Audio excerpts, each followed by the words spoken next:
आपका बेटा आपकी ज़्यादातर बातों पर झुंझलाहट से जवाब देना शुरू कर देता है। Out of the blue he gets really frustrated over almost nothing.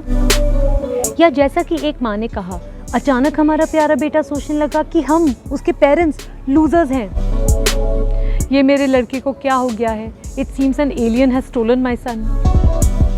नमस्कार पेरेंट्स, आई एम डॉक्टर मेघना। I am a clinical psychologist and parenting coach. और आज का वीडियो है ट्वीन या प्री टीन बॉयज़ पर। वो किस तरह के शारीरिक और इमोशनल परिवर्तन एक्सपीरियंस करते हैं और इस संक्रमण से हम अपने प्री टीन बेटे को कैसे सपोर्ट कर सकते हैं।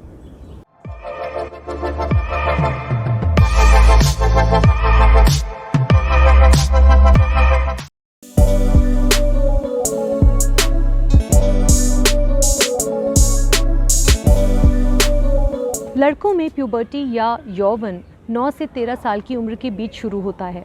प्यूबर्टी तब शुरू होती है जब उनके ब्रेन में टेस्टोस्टेरोन नामक सेक्स हार्मोन का प्रोडक्शन होता है। ये शुरुआती हार्मोन चलित परिवर्तन हमको दिखाई नहीं देते, इसलिए हम सोचते हैं प्यूबर्टी शुरू नहीं हुई है। और ये ठीक वो समय है जब हम अपने लड़कों पर सख्ती करते हैं, because they seem so much more disorganised and spaced out. और हम शायद उनको थोड़ा नैग करते हैं, ओ माय गॉड तुम्हारा बेडरूम कितना मेसी है, बेटा इंसानों की तरह तो खाओ, या फिर ए मुझसे तमीज़ से बात करो।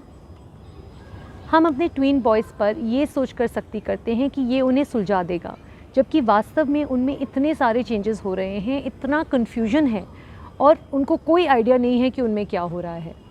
इसलिए हमें अपने प्री टीन बॉयज़ को कंफर्टेबल बनाने के लिए उनके साथ बातचीत करने की आवश्यकता है और सारे चेंजेस में उनको सपोर्ट करने की आवश्यकता है।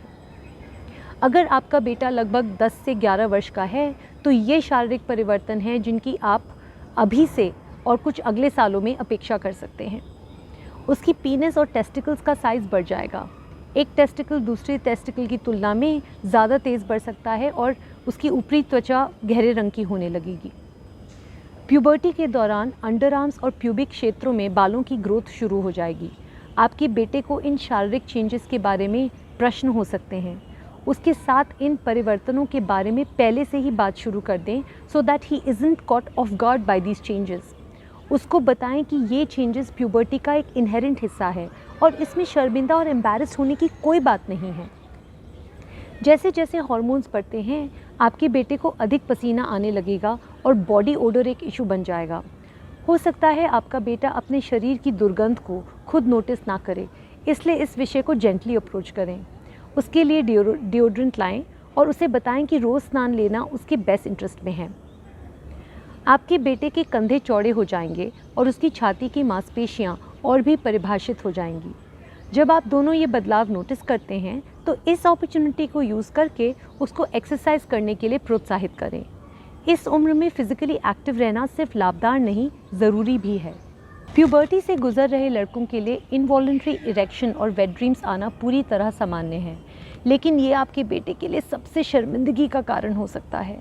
इसके बारे में उससे बात करें और समझाएं कि ये एक नॉर्मल प्रोसेस है, इसमें एम्बैरेस्ड होने की कोई बात नहीं है। साथ ही उसे ये बताएं कि जैसे जैसे वो बड़ा होगा वो इसे कंट्रोल कर पाएगा। अपने बेटे को बेडशीट का एक एक्स्ट्रा सेट दें ताकि अगर उसकी चादर गंदी हो जाए तो वो उसे खुद चेंज कर सके। आपके प्रीटीन बेटे के सोने का पैटर्न बदल सकता है। प्यूबर्टी में ब्रेन हमारी बॉडी क्लॉक को रीसेट कर देता है और इसकी वजह से आपके प्रीटीन को अब पहले से अधिक नींद की ज़रूरत है। प्यूबर्टी ऐसा टाइम है जब ब्रेन डेवलपमेंट भी बहुत तेज़ी से होता है। एक तरीके से पूरे ब्रेन की रीवायरिंग होती है, क्योंकि अब एक बच्चे के ब्रेन से अब वो एक एडल्ट ब्रेन में बदल रहा है। इस बदलाव से बहुत इमोशनल चेंजेस होते हैं और इन चेंजेस के बारे में अपने ट्वीन से बात करने से वो इन चेंजेस के लिए बेहतर तैयार होंगे। वो जो चेंजेस एक्सपीरियंस कर रहा है उनके बारे में या तो चिंता या फिर एक्साइटमेंट सामान्य है, इसलिए इन चेंजेस को नॉर्मलाइज करना इम्पॉर्टेंट है ताकि उसको इसके बारे में चिंता ना हो। आपका बेटा शायद आपके साथ पहले सब कुछ शेयर करता होगा, लेकिन अब वो अपने आप में रहता है, आपसे ज़्यादा नहीं बोलता। जब आप उससे कुछ पूछते हैं तो जवाब में कुछ नहीं या नथिंग सुनने को मिलता है। वो अपने रूम में रहना ज़्यादा पसंद करता है आपके साथ टीवी देखने के बजाय, राइट? ये सब नॉर्मल है, पर फिर भी ज़रूरी है कि आप उससे नियमित बात करते रहें या उसके साथ बैठ के टीवी पे स्पोर्ट्स या उसकी पसंद का कोई भी प्रोग्राम देखें, या उसकी मम्मी टैक्सी बन के उसको क्लासेस और फ्रेंड्स से मिलने के लिए लेके जाएं। इस स्टेज में आपको अपनी टीन से अपना रिलेशनशिप स्ट्रॉन्ग रखना ज़रूरी है। हार्मोन और ब्रेन में चेंजेस के कारण आपका बेटा कई बार मूडी हो जाएगा। ये भी नॉर्मल है और उन मूड स्विंग्स के दौरान उसको ज़रूरत है स्पेस की और आपके धैर्य की। लेकिन अगर आपको लगता है कि कोई गंभीर समस्या है तो किसी मेंटल हेल्थ प्रोफेशनल जैसे क्लिनिकल साइकोलॉजिस्ट से उसको इवैल्यूएट करवाना इम्पॉर्टेंट है। 9 से 11 साल से आपका बेटा ज़्यादा इंडिपेंडेंस और दोस्तों में ज़्यादा रुचि लेने लगेगा। उसको स्कूल में किसी पर रोमांटिक या आइडेंटिटी क्रश हो सकता है। आइडेंटिटी क्रश होता है जब हमें कोई इतना अच्छा लगता है कि हम उसके जैसा बनना चाहते हैं। End of course romantic crush में हम किसी की तरफ रोमांटिक फीलिंग्स एक्सपीरियंस करते हैं, उसको आइडियल या परफेक्ट मानते हैं।